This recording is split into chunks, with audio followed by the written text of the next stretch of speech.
করো যাগ যজ্ঞ ব্রত কিছুই নাহি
ভালো জানে ব্রজের গুণমণি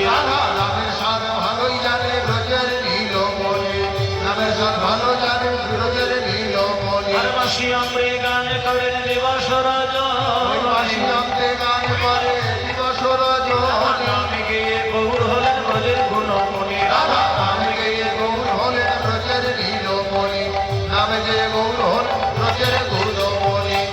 সবাই বলো রাধা রানী কি দ্বারকাধীপতি রাজা ধীরাজ কৃষ্ণচন্দ্র কি রাধা রানী কি রাধা রানী কি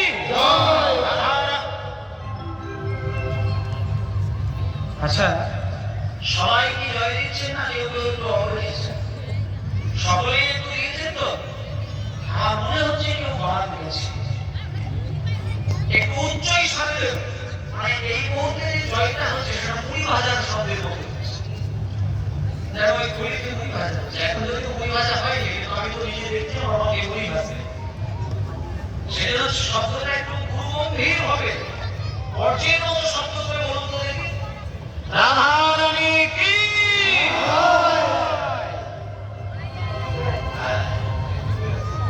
একটু নয় ভালো মোটামুটি ঠিকই আছে শুধু একটু ধাক্কা দেওয়ার দরকার হয় তাই না এই যে রাধা রানীর জয় এটা এই জায়গায় হচ্ছে না এটা হচ্ছে দ্বারকার অধিপতি কৃষ্ণ মায়েরা শোনেন রাধা রানীকে একটু ঘুরিয়ে আঘাত দিয়ে কাল আসি বলে ওটা কালচক্র ঘুরিয়ে দিয়ে বেরিয়ে গেছিল 100 বছর রাধা রানীর ধারে কাছে কিন্তু কৃষ্ণ আসেনি এবার সেইটা পরিকল্পিত হবে নারদমণি দ্বারকার যে রাজপ্রাসাদ যেখানে কৃষ্ণ সদাসিংহাসনে বসে রয়েছেন ওই রাজপ্রাসাদের যে জানালা